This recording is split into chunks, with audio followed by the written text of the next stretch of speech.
Oh, you're listening? Okay. Oh, I'm listening. I'm talking, so that's the way it should go. Next belief. Next belief. I'll either get what I want. No, strike that. I'll either enjoy the process of getting what I want or beyond what I wanted, or I'll enjoy the process of learning what I need to get what I want or better. So here's the belief. I'll say it again. I'll put it a little different way. I'll either enjoy the I'll put it like this. I'll either get what I want or better, or I'll enjoy the process of learning what I need to get what I wanted or even better. Do you get it? Yeah. So I'll either get what I want or better, or I'll enjoy the process of learning what I need to get what I want, or something better than I even imagined. Try it like that. So if you really incorporate this belief, what will it do to your fear of failure? Well, there's not going to be any failure, right? You're either going to get what you want or better, or you're going to enjoy the process of learning what you need to get what you want, or better than you imagined, right? So that's the belief. So write that one down.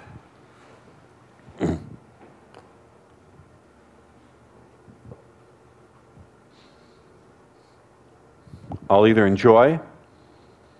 get what I want or better. Put it this way, I'll either get what I want or better than I imagined, or I'll enjoy the process of learning what I need to get what I want or even better than I imagined. Now, if this became something you really incorporated, if it wasn't just something you wrote in a book once or paid lip service to, but something that really guided your life, think about that. Think about the implications of this. Stop a minute and really think about it. What would that do to any area of your life where you wanted to go learn something? Let's go try walk-ups. Let's go try walk-ups in a church service. Okay, let's see what happens. Either I'll get what I want or better than I imagine, or I'll learn what I need to.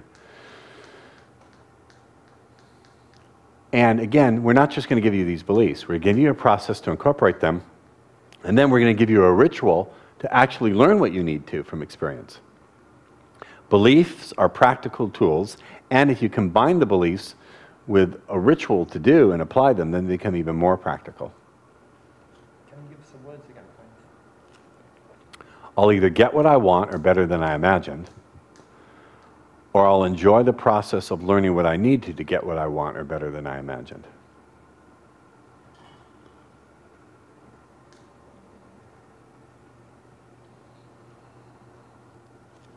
You can apply this to any skill. Let's say you want to learn how to sell cars, right? Or you want to learn how to be a bridge builder.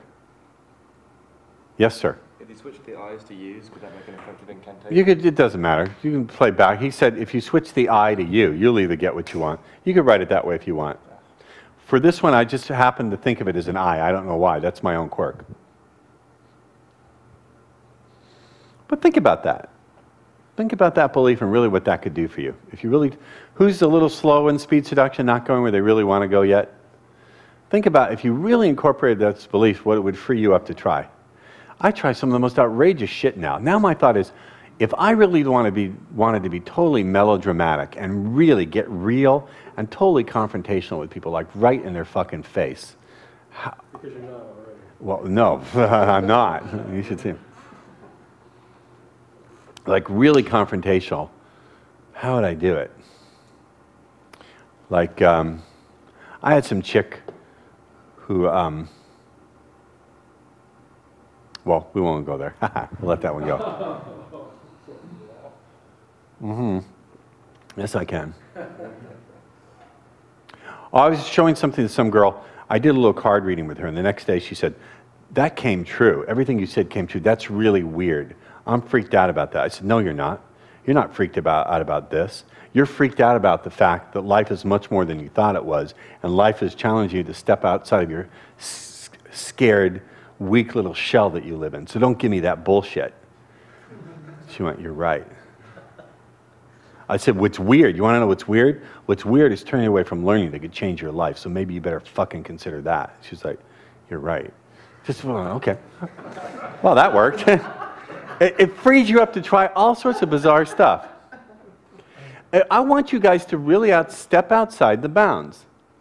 Step outside the bounds and look someone in the eye and go, you know, we could do all this traditional stuff. We could go for coffee. But I sense that you're ready to fuck right now. So get on your knees and suck me right now. Just try it. See, it's not whether it works, whether it's respectful or disrespectful. Just to test your boundaries. Just to really push you're laughing, but it's the laugh of freedom. I want you guys to have that experience of totally breaking a boundary. Right? Go into a pizza place and order sushi. And insist that if they don't give you the sushi, they're being racist because you're black. I'm completely serious. I'm not kidding. I'm not kidding. Push your boundaries, because you're either going to learn something useful or you'll get what you want or even better than you expected. Do you understand what I'm saying? Don't do it here in Mexico, because if they arrest you, you're guilty till proven innocent. It's Napoleonic justice, so you don't want to mess around in Mexico. Unless you got a lot of bribe, you know? How do you say it? Mordida? Mordida. Same, mordida. All right, next belief. Next belief. Those two right there are powerful enough to get you anywhere you want to go. Those are pretty fucking powerful right there. And the corollary to the first one.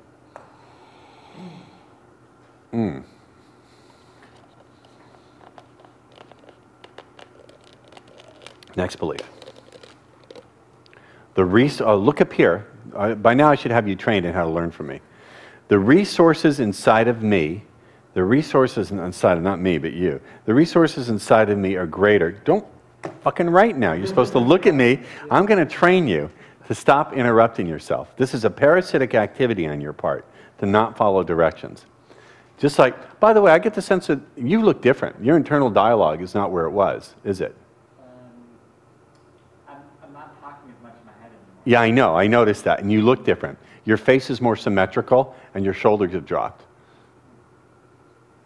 I'm telling you, that was a parasitic activity infecting every area of your life.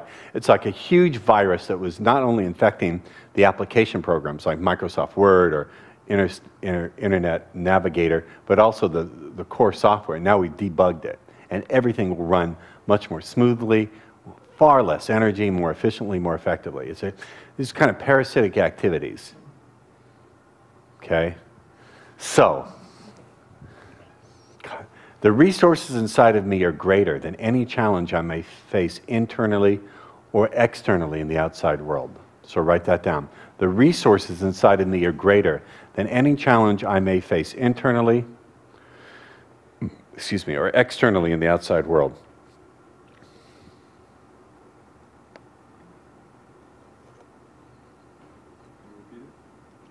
Yes, sir. Wiederholen. The resources inside of me are greater than any challenge I may face internally or externally in the outside world.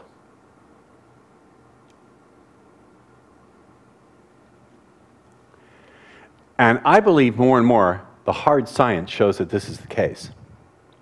I don't believe that there's anyone here. I've had students come to me and say, I'm blocked. What do you mean? I'm blocked when it comes to women. I'm blocked. Well, show me your block. Well, it's not outside, it's in my head. Oh, really? You're blocked in your brain. I always say this to them. The most scientific ones always get it right away. I say, okay, you're blocked. Sure. Okay, so how many neurons do you have in your brain? Any biologists, doctors, people who studied this here? Huh? About $1 billion. A billion? Let's say conservatively $1 billion, all right?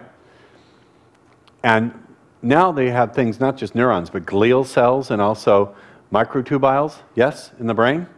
Yes, inside the neurons. What's that? The microtubules. Many people believe the microtubules are sufficiently coherent and complex to work on the quantum level, that they actually can process information non-locally.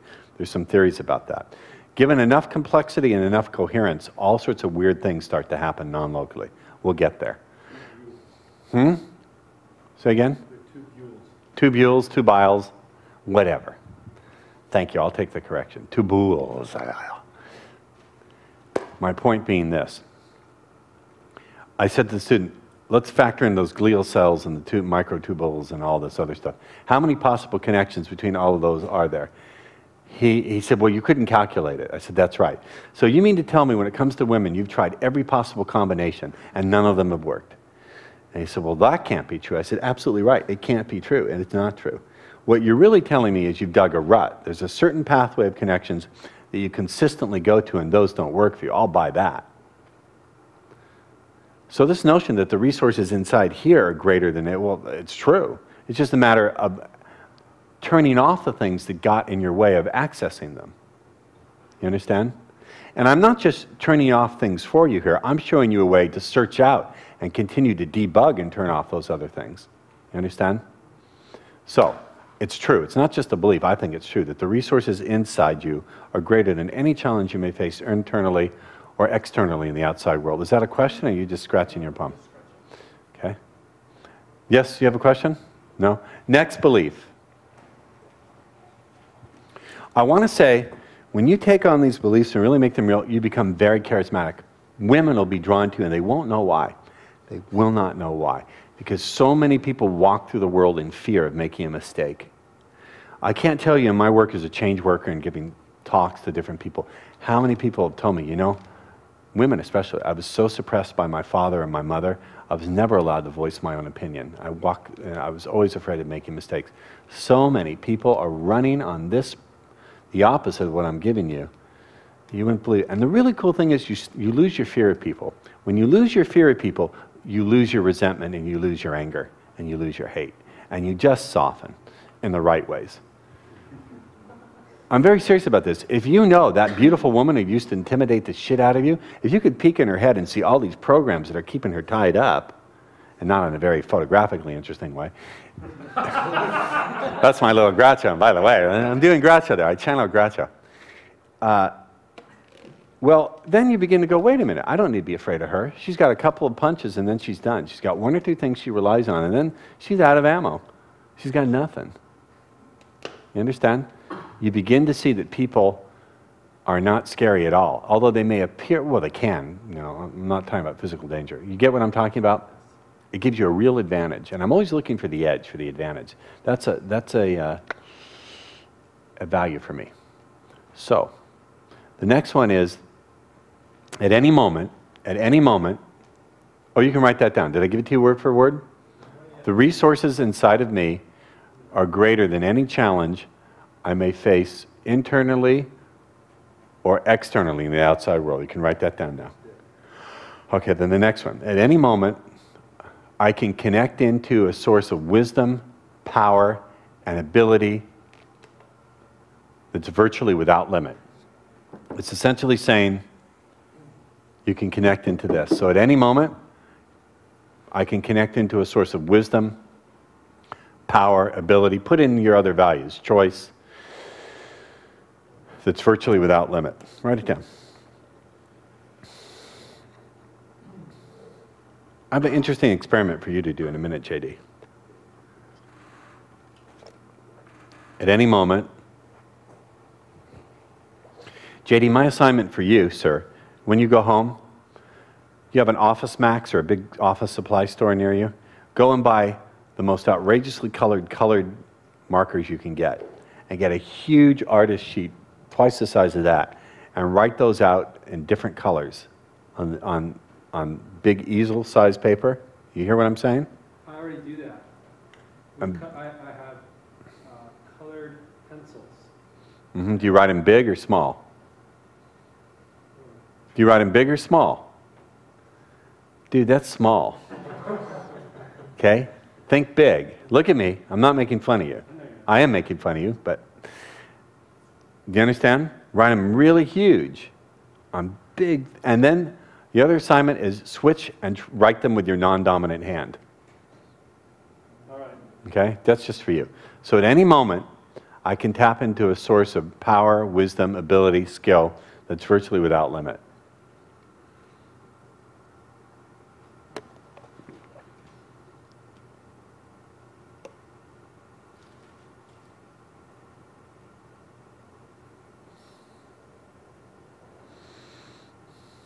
You get that? Yes. You're talking a minute ago about Yes. expressing their opinions. Yes. Like sometime during the week, you can tell us how people are screwing our kids up like this. His question was, I was talking about people whose parents have suppressed them from expressing their opinions. How can we keep from doing that to our own kids? Well, I wouldn't keep from doing that. I would do something that works better and turn my back on all that and say, what would work? First of all, where they're good models. Look for models. Who is a good model for allowing their kids to have appropriate amounts of freedom of expression? Now, you don't want to use me as a model because I was given too much, I think. You know, I'm not necessarily, no. My parents are really good for that area of life. We were restricted on what we could do. They were very overprotective, right? But when it came to freedom of expression, I could say or do anything. I got slapped sometimes, you know. I remember my mom saying, apologize, smack, apologize. No, apologize, no, I'm right, apologize, no. And I looked at her, I said, just because you have the power to hurt me doesn't mean your ideas are more right. And she froze. And she dropped the shoe, and she walked out of the room. I went, Eureka, persuasion works. Now she's cute. She's so feeble she can barely make a mark on me. I'm like, come on, Mom. Let's try that smacking around now. She'll just grab me and give me a little kiss like that. No, she loves her son. So, what's my point here? Okay, if you don't know my point, everyone stand up. Time to wake up. Do I need to PT you guys? You will listen to me and do as I say. Reach up. Breathe.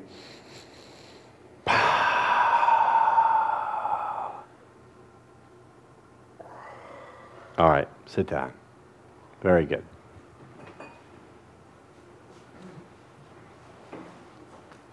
Now then, so at any moment, I can tap into a source of wisdom, skill, ability, etc., virtually without limitation.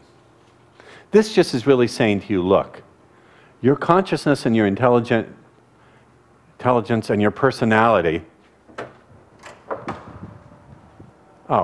is not limited, I thought might be Charlene, is not limited to what you experience in this physical body.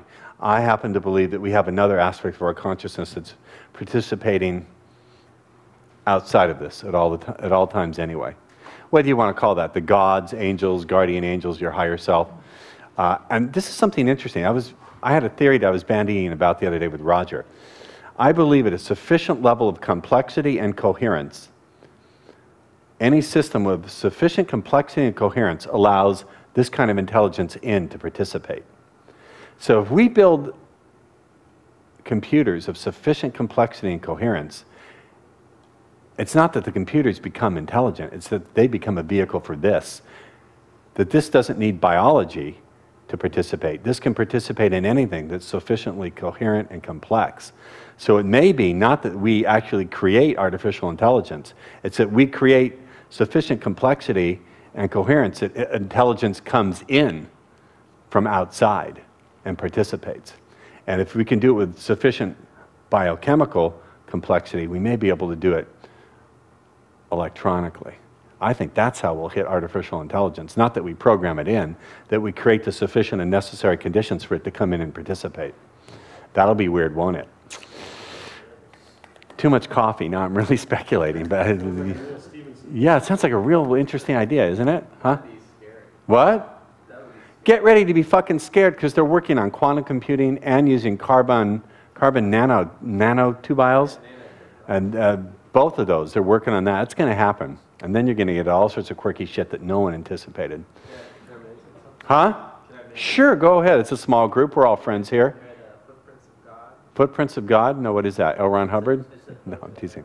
Where this guy designs a supercomputer by taking a super MRI of 5 people's minds and putting it into a computer.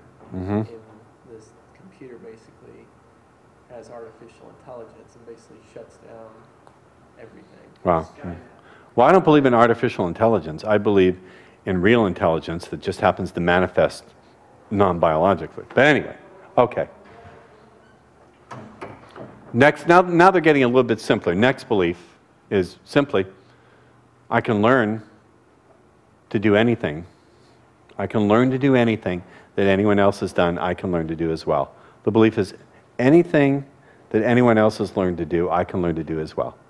That's the belief. So write it down.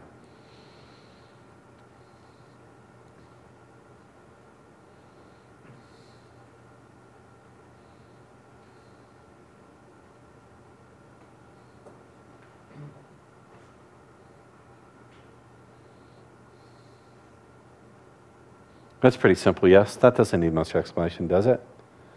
My parents set the example that I could learn anything. My mother would say, go find out, go look it up. You find out, you find the answer. Now, practically speaking, if someone is good at something, you want to obviously find out how they're doing it, how they're creating it. This gets into the skill of modeling. And Kim and Tom remind them to talk to you about using 3D Mind to model. All right? And the final one I want to give you is more of an observation. So don't write it down yet. My observation is, just as you cannot, look up here, just as you cannot not persuade, just as you cannot not persuade, you're always going to persuade one way or the other. Your communication is always going to have some outcome. You can't not persuade. People are going to have some response to you. So too, you cannot not learn. You're always going to be learning something if by reason of the fact that your mind, the brain is always looking for meaning and it's always drawing conclusions. You can't not learn. You may learn the wrong thing. You may learn things that don't serve you. For example, well, if she rejected me, that means I'm a failure forever and no woman will fuck me. Or this means I need to go to work out in the gym and put out 30 pounds of muscle. That'll make me more appealing. You may learn the wrong thing, but you're always learning something. The mind always is drawing conclusions and looking for meaning. So granted that you're always learning something, granted that you cannot not learn, you may as well choose what it is you're going to learn in any situation. So the belief would be, granted that I cannot not learn, granted that I'm always going to learn something, I'm going to choose what it is I learn in and from any situation. Granted, so here it is, granted that I cannot not learn. Granted that I cannot not learn,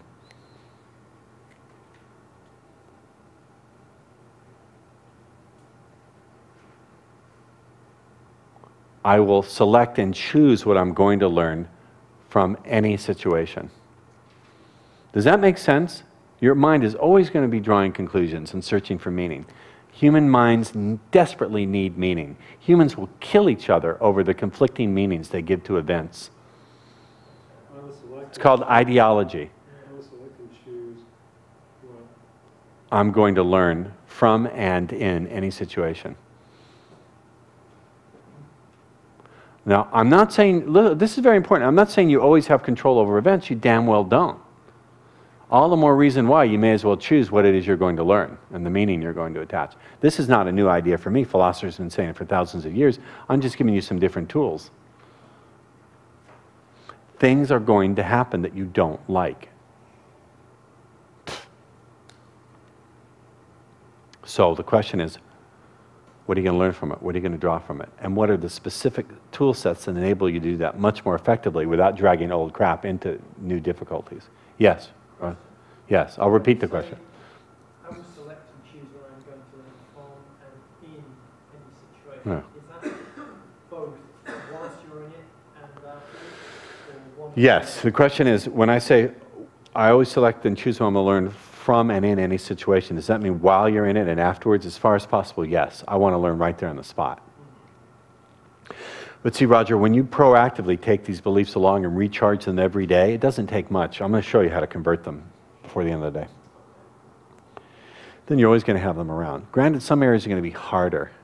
Like when I really honestly, it's not that I just believed my mother was dying. My mother was dying. We had her in hospice. The conclusion, medical conclusion was your mother is dying.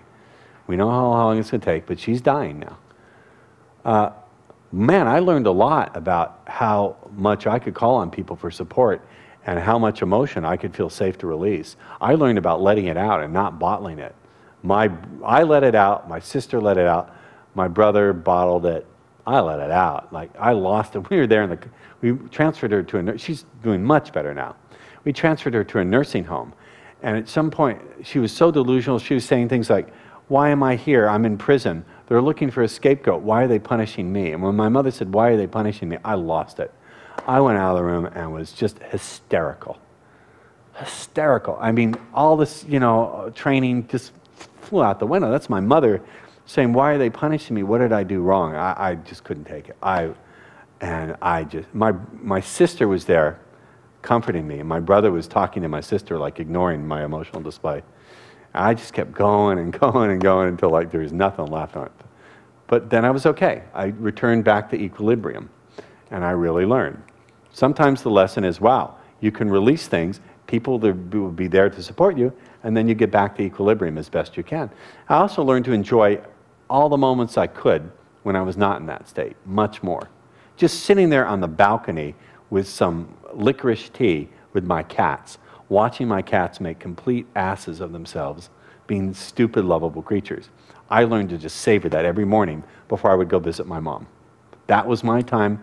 No one was going to bother me. No grief thoughts came in. No sadness came in. This is my selfish time, like air that I breathe underwater from a mask, right? Sometimes, but you're going to learn something. You're going to learn something. So what are you going to learn in that situation, right? And so I learned some things also about setting some boundaries with my siblings and what I thought was right and what I thought was wrong. I also learned when my own judgment was wrong. And finally, I learned when it comes down to these things, you never fucking know. You never fucking know. So, I'm not saying, the goal of this seminar is not to make you a Superman. Bigger things in life will happen than your own immediate wishes and desires. You can count on it. That's what makes life, if life is not a wishing well, in my opinion, this is not about making life a wishing well. You can certainly do magic and make things happen much more quickly, don't get me wrong. But there's always going to be real suffering, real challenge, real pain in life. Doesn't mean that's all there is, but there's going to be real stuff, so what are you going to do with it? How are you going to do with it? And finally, you know what it taught me? It taught me what really counts. If some girl doesn't fucking return my call, you think I'm going to fucking care when my mother is laying there dying, and I don't know whether I'm going to see her again. Or when I left for London, I talk about my life because it's important that people see I'm a real human being. I practice what I preach. When I left for London, my mother was dying, incoherent, delusional, and I didn't know, she had moments of clarity. I didn't know whether I would come back to her alive or whether I would come back, she wouldn't know who I was. And I asked her, I said, should I go? And she kind of snapped out of it. She said, go. She said, I said, but Mom, I won't be able, she said, don't make excuses, go, and you better do a good job. Okay, Mom gave me permission, I went. But I didn't know the whole time I was there what I'd be coming back to. I share this with you to show you that I practice what I preach. I'm a human being. I have had profound challenges. This last year has been the most difficult year of my life, but also the most beautiful, the most rewarding, the most productive, far and away the best year too. Practice, it's practice, practice, practice, and sometimes it just still fucking sucks and smells like shit. Oh well. At least you have some tools here, okay? We good? Yes. Take a 5-minute break, 10-minute break. Okay, we got that? Let's wake up. Come on, I'm still teaching. I still got energy. You're sitting here like bumps on stumps. We're going to do something real quick. Cut the camera and action. Never waste an opportunity to repeat a good story. So this whole idea of getting off of autopilot. There are many different kinds of autopilot that manifest in different ways. Sometimes it's just an emotional response that's always there. Sometimes it's a particular behavioral response. Sometimes it's just that you're missing an entire area of skill. Sometimes you just have to add in beliefs. But you know where I got really interested in this whole idea of autopilot and how people habitually return to those same frames is two things really influenced me. One was many years back I took a stage hypnosis seminar with actually quite a talented fellow by the name of Mike DeBay. And Mike DeBay, in the seminar, we're showing a video. I know I'm not stacking realities on you. I'm showing, this is actually what happened. He showed a video of a show he did with some college kids, a stage show, where he puts people up on stage and hypnotizes them. And he had a group of guys on stage, and he said, gentlemen who are listening to the sound of my voice, in a moment I'm going to awaken you, and you're going to see me holding a little rag doll. It's nothing but a little rag doll, but when I say the word pomegranate, gentlemen, this is no longer a rag doll. This is the most exciting, beautiful, vivacious, sexy woman, your soulmate, the love of your life. You're stuck to your chair, glued to your chair. You cannot get out of your chair. You must do everything you can to cajole, convince, and get this beautiful woman to come to you and be the love of your life. 1, 2, 3, wake up, gentlemen. He says, now what do you think of this? Oh, that's just a stupid doll. Very good, gentlemen, but pomegranate. Suddenly these guys are, oh, baby, come here, baby, please. Baby, I love you. We were meant to be together. Come to me. Oh, baby, please, please. They're all... And he would hang them the doll, and they would begin humping this rag doll. They were humping and tonguing the rag doll. Fuck, holy shit. And then afterwards I thought, what made that so funny? Well, first of all, what made it funny is they were responding so strongly to such an inappropriate cue. Had he brought a real live stripper on stage, an actual real live breathing flesh and blood stripper, and said, gentlemen, you're glued to the chair, but you have to convince this stripper to come over to you, and she sat on her lap and they were really humping him, it would be funny, but not quite so funny. Do you understand? And then I thought, you know, the really disturbing thing is, these guys didn't have to think it through. They knew how to behave. Somewhere in the back of their head, they had a program for being a total AFC beggar and fool when it came to a woman that was supposed to be there. So not one of them said, hey, not one said, hey, we're meant to be together, get over here. And I asked Mike, I said, in the course of doing this bit, you've done this many times. He said, hundreds of times, with thousands of people. I said, has any guy ever said, come here, we're meant to be together? He said, not once. Well, this is supposed to be a big event, meeting your soulmate, right? But somewhere in the back of their mind, they have a very bad program running. So I thought, wow, that's really weird. That's pretty scary. I said to Mike, the whole point of this is you're trying to point out how people are doing this to themselves all the time anyway, aren't you?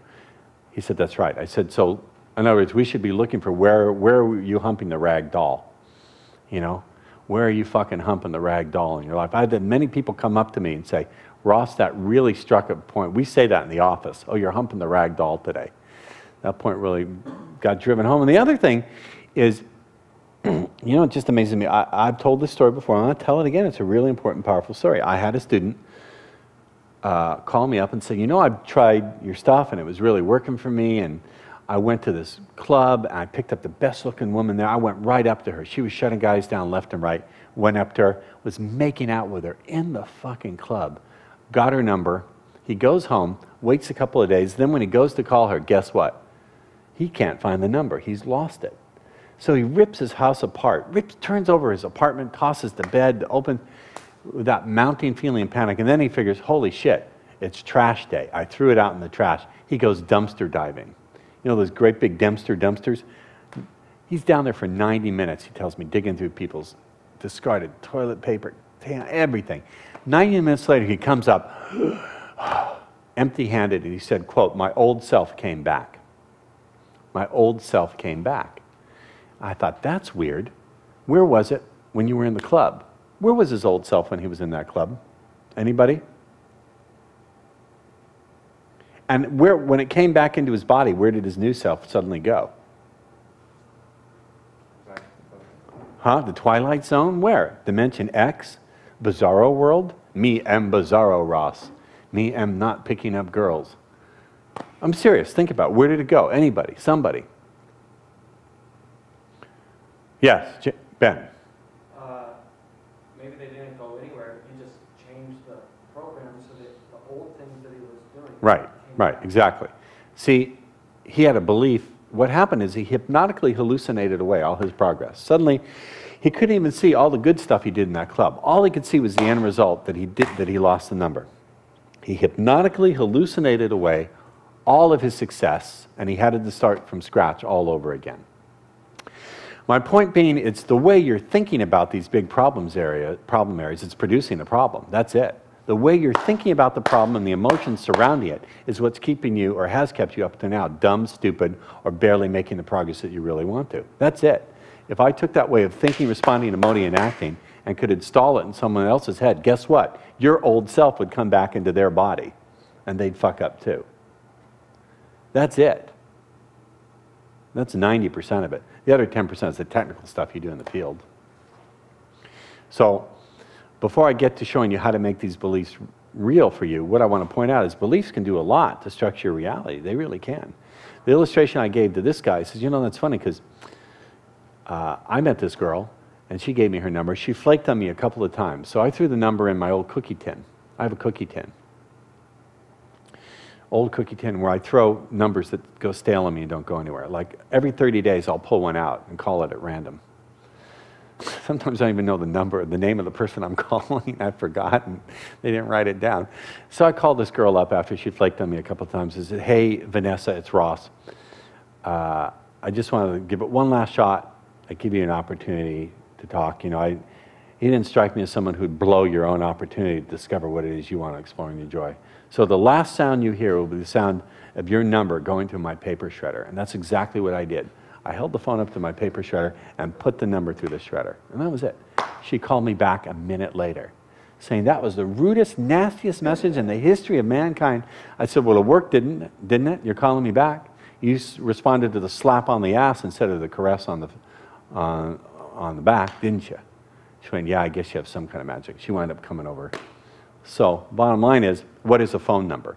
Is a phone number something to get your knickers all in a twist and rip your house and go dumpster diving over? Or is it an annoyance you can use to tweak someone and get them to call you and want to come over and fuck you? Which is it? Which is true? Neither and both. Depends on your frame of reference. Depends on your beliefs and what you believe you can do. Right? Where are you going to invest your meaning? Your frame of reference. Is light a particle or a wave? So is it a particle or a wave? Something that displays the properties of either depending on how it's measured. Correct? You can absolutely do an experiment that shows that light is a particle. Correct? Yes? You can collect photons. Or you can do an experiment that shows it's got a wave function. Same thing. Same thing. So beliefs. What do beliefs do? Let me review this with you. Beliefs do the following things. First of all, a belief can open or close levels of awareness. Beliefs can open or close access to levels of awareness. So if you don't even believe in something, you won't even see it going on. So beliefs can open or close access to levels of awareness. So write that down. Very important. Some of this may be redundant for those of you at home. I don't care.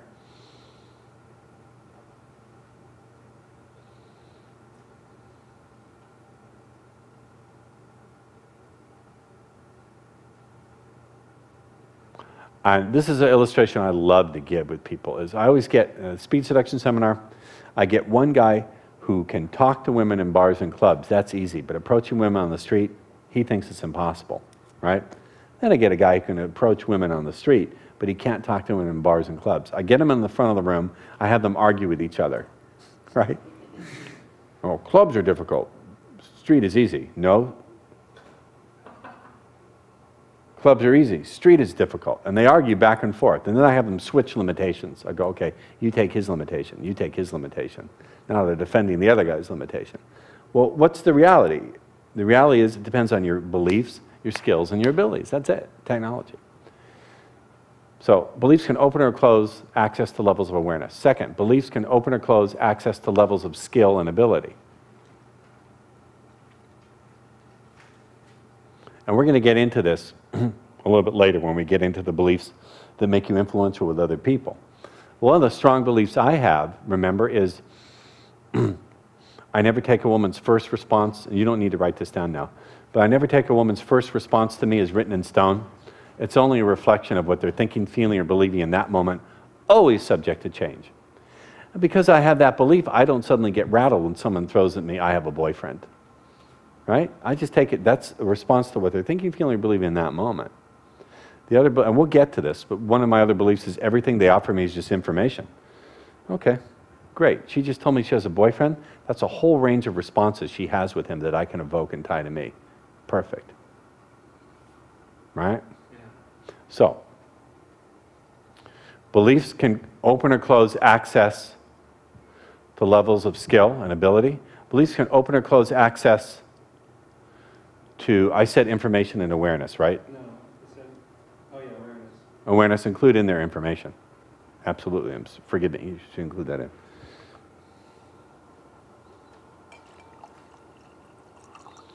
Beliefs can also open or close access to flows of energy.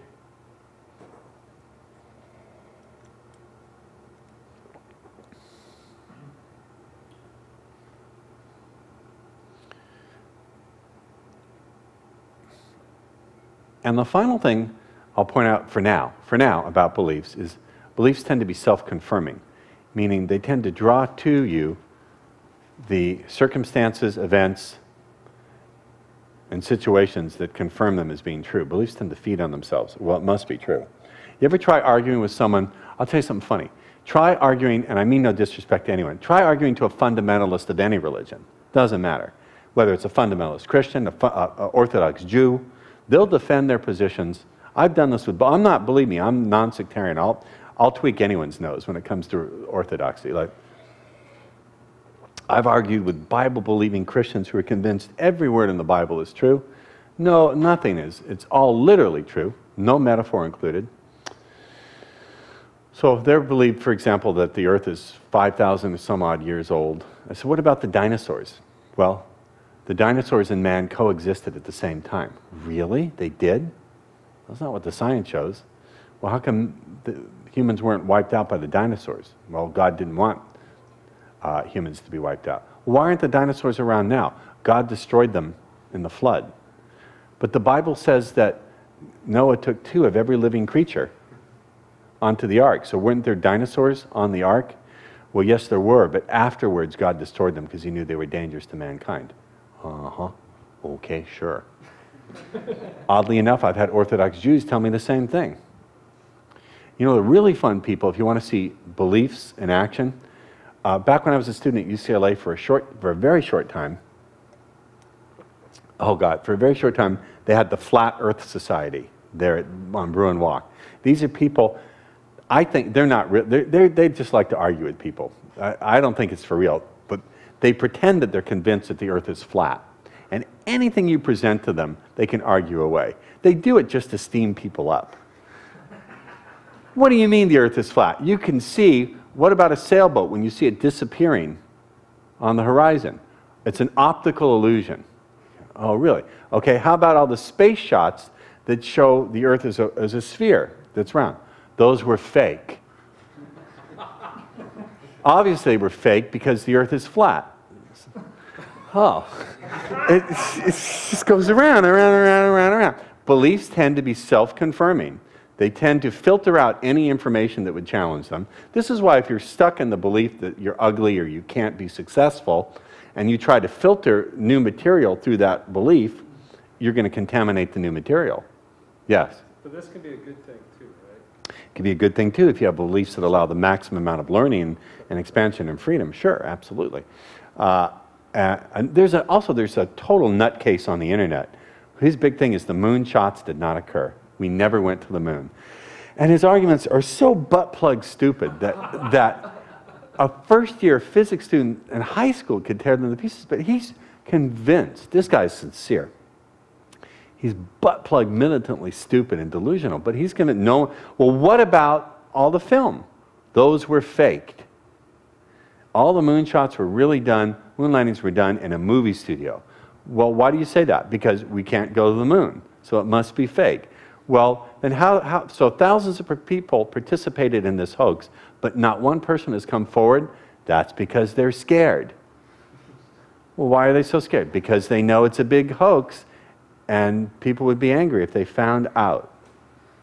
Oh, okay. Well, how do you know it's a hoax? Because we didn't go to the moon. And back we go. But you do the same thing to yourself. People in your life do the same thing to themselves. They have a really strong, rigid belief that they're looking at the world through, and people could be orthodox about anything. They're Orthodox Jews, Orthodox Hindus, Orthodox Muslims, Orthodox angry people, Orthodox scared people, Orthodox victims, Orthodox sad sacks, where everything is filtered through that. What is it about the aspect of orthodoxy that encourages this? Because it doesn't. Why? Because it offers the promise or the illusion of certainty. And humans love certainty. Humans will kill other people to enforce their sense of certainty. What do you think religious wars are about? People will kill each other. People will kill and murder and do the most bizarre shit, all in the name of ideology and certainty. Because humans crave certainty. Stupid humans. I want you guys to crave, welcome, and accept uncertainty. Crave, welcome, and accept uncertainty. I'm not talking about putting your life in danger, but real creativity, real learning, really breaking the boundaries of what other people are stuck in requires uncertainty. I've been through years of it, not knowing if something would work. Not necessarily the most pleasant thing, but it sure produces results. I want you to learn to welcome uncertainty. My mom taught me 3 powerful words. Get lost, kid. No, my mom taught me 3 things. My mom taught me 3 things. I don't know. I should welcome those. Those are the most exciting words next to, let's fuck, Ross. I don't know are exciting words. That means you're on the frontier. That means you've reached the boundary that other people bounce off of. I don't know. Fuck, cool. I don't know. Listen, at least as far as the meat is concerned, you ain't getting out of it alive. As far as the meat is concerned, so let's go find out. I don't know. Now,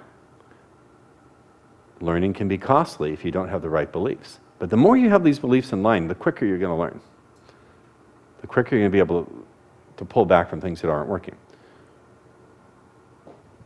Okay? Is this making sense? Yeah. What's the most important point I made in the last 15 minutes? Somebody. Yes?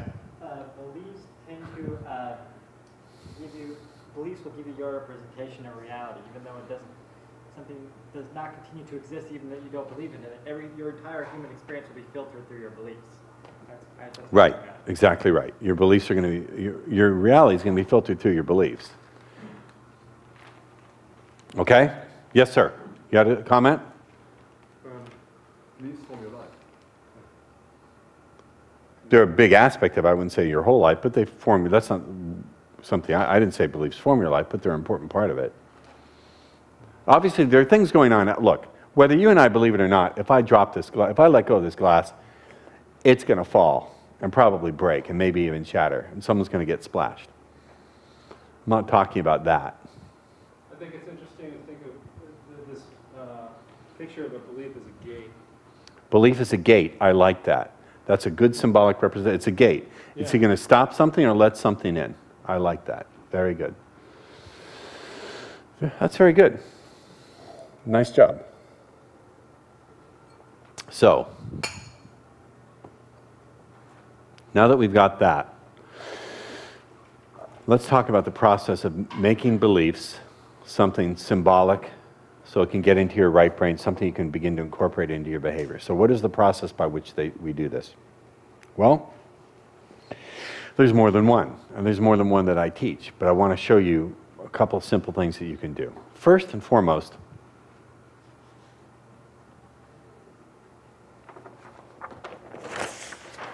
this gets into the idea of sigils. Now, don't go freaking out. Sigils are cool. Sigil is just a symbolic representation of something. If you don't like the word sigil, let's say symbol, or we can say pictograph. I don't care what you call it. Does sigil have a negative connotation to it? No, but some people get freaked out about the word magic, you know. Sigil, symbol, pictograph, glyph, logo, which by the way comes from the Greek word logos, meaning the word. In the beginning was the logos, in the beginning was the word, and the word was with God, and the word was God, blah, blah, blah, bullshit. St. John. St. Ross, chapter 6, verse 69. Thou shalt not put thy tongue where they cannot see further than 1 inch. Okay. All it means is we're going to take something that's a written statement that has cognitive left brain meaning and turn it into a symbolic, a symbol of some kind, an image. A visual image, a symbol, could be a squiggly line, a picture. Do you understand what I'm saying? For example, for me, when I related that story, this jerk-off detective in England, I won't say his name, who burned all those days and hours of my focus, my mind presented to me the symbolic image of huge grinding gears that would grind all that resentment down to fine powder, reduce it to nothing. Yes? Yeah. So, I want you to begin to think in terms, remember we talked about transmutation? Yes? Let's start with that. The notion of transmuting, refining, purifying,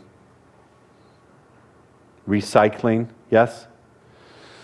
What I want you to do is, there are different ways to come up with this. I come up with some of my best imagery in the shower or as I'm shaving. It'll pop into my head. You can do it while you're walking. You could do it in trance. There are a lot of different ways you can do it. So let's give you an assignment. What I want you to do is take the next 15 minutes, and I don't want you sitting at your chairs. Go for a walk, go walk by the pool, go walk by the beach, stand on your head, do something, and see if you can't, what kind of imagery occurs to you in your mind, whether it's a picture or a logo. And what do I mean by a logo? Anyone here wearing Nikes? Any sportswear? Look at this symbol. This symbol is universally recognized. Let me tell you something.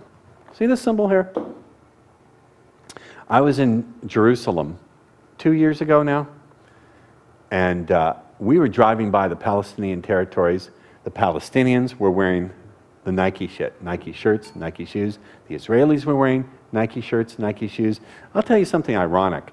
Last year when the Iraqi resistance was kidnapping foreigners and holding them for ransom, remember? They were showing videos, we're going to chop off their heads.